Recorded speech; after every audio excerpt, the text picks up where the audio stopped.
This is Democracy Now! I'm Amy Goodman. In a major setback for the government of Spain, Catalan separatist parties have won a slim majority in the Catalan parliament. Voters went to the polls Thursday in a snap election called for by the Spanish Prime Minister Mariano Rajoy, who had sacked the previous separatist government.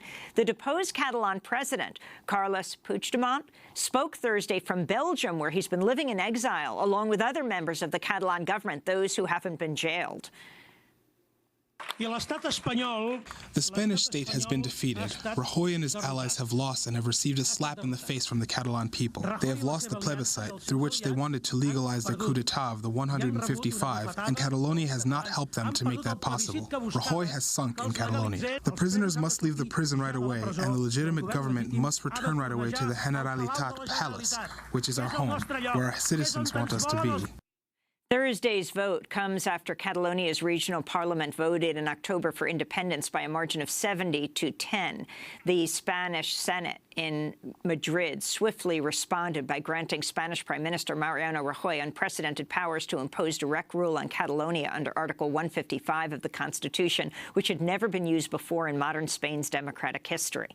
The move stripped the northeastern region of its autonomy in efforts to crush Catalonia's growing independence movement. Rajoy then called for new elections, counting on Catalan voters to support pro-unity parties. Now, Puigdemont has asked Rajoy for a meeting in Brussels or any place of his choice to hold talks, quote, with no pre-existing conditions about the future of Catalonia. For more, we go to Cleveland, Ohio. We're joined by Sebastian Faber, who is professor of Hispanic Studies at Oberlin College and author of the new book, Memory Battles of the Spanish Civil War, History, Fiction, Photography. Professor Faber, welcome back to Democracy Now! Explain the significance of this vote. Well, you have to understand these elections took place under very unusual circumstances. Like you just said, they were called by the government in Madrid after it had revoked Catalan autonomy, and they happened against the backdrop of increased judicial persecution of the leaders of the independence movement. It's really remarkable that despite the fact that the leaders of the two largest pro-independence parties were either in exile or in prison, and despite that, the pro-independence parties continued to win a majority of seats in the Catalan parliament. The other significant data point here is that the party of Prime Minister Rajoy, the Partido Popular, lost 2/3 of its support in Catalonia. It already had very little support. It's now reduced to a mere 3 seats in parliament, a little over 4% of the vote. So you could say that currently still, under Article 155 of the Constitution, the party that's governing in Catalonia, which is Rajoy's Partido Popular, is a party that currently enjoys a little over 4% of electoral support. So explain what's happening, Professor Faber, for people who are not paying attention to this at all. Talk about the leadership, the governing leadership of Catalonia in jail. Well, in the beginning of September, the Catalan Parliament put in motion a process to move toward a declaration of independence.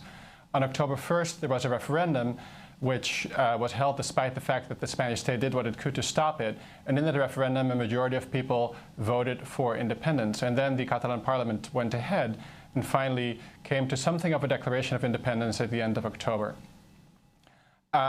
Because all this is considered to be a violation of the Spanish Constitution, at the same time, a judicial process was put in place that basically ended up persecuting everybody who had worked towards independence, including the leadership of these pro-independence parties.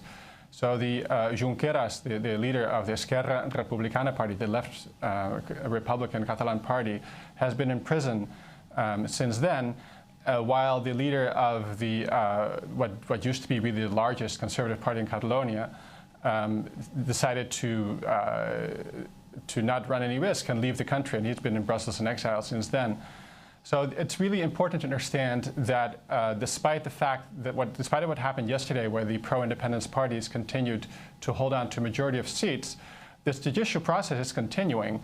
In fact, this very morning, so the morning after the elections, the Spanish Supreme Court announced that it was further indicting a bunch of other leaders of the pro-independence movement, of all the different pro-independence parties, as well as the civil society movement that has been supporting independence.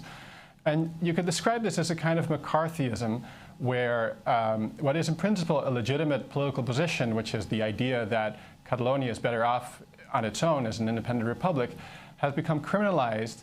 And in the same way, in the 1950s, communism was a reason to persecute political ideas. The same is happening now in Spain, where the judicial branch of the Spanish state is applying pressure and sort of setting boundaries to what is sayable and thinkable politically. And the significance of Puigdemont saying he wants to meet with Rajoy, he'll meet with him anywhere outside of Spain with no precondition? Rajoy has said already this morning in the press conference that he is not going to talk with Puigdemont anywhere. Rajoy, in his typical stubborn denial fashion, has said he's not going to do that. It's really one could wonder how long this attitude of Rajoy, this kind of denialism of Rajoy, can withstand reality, the political reality of the fact that at least about half of people in Catalonia do not see the Spanish state as their state and want to leave. It's really unclear whether Rajoy can keep this up, but he's going to for sure try. Currently, the Catalan self-government, it continues to be revoked. Rajoy said this morning the self-government will be reinstituted as soon as a new government has been formed. And now the question is whether the three pro-independence parties will be able to actually form a government. They do have a majority of seats, but there's three of them, and they don't see eye to eye on everything. So it's still up for question whether this government can be formed. And it's up to question how that government will look, because of the 70 pro-independence deputies that were elected yesterday, 8 are either in exile or in prison currently. I want to thank you very much, Sebastian Faber, for joining us, professor of Hispanic Studies at Oberlin College, author of the new book, Memory Battles of the Spanish Civil War, History, Fiction, and Photography. Tune in Monday for our holiday special when we speak with Noam Chomsky for The Hour. We'll talk about climate change, nuclear weapons, North Korea, Iran, and the Republican Party. He says the Republican Party in the United States today is the most dangerous organization on earth. This is Democracy Now!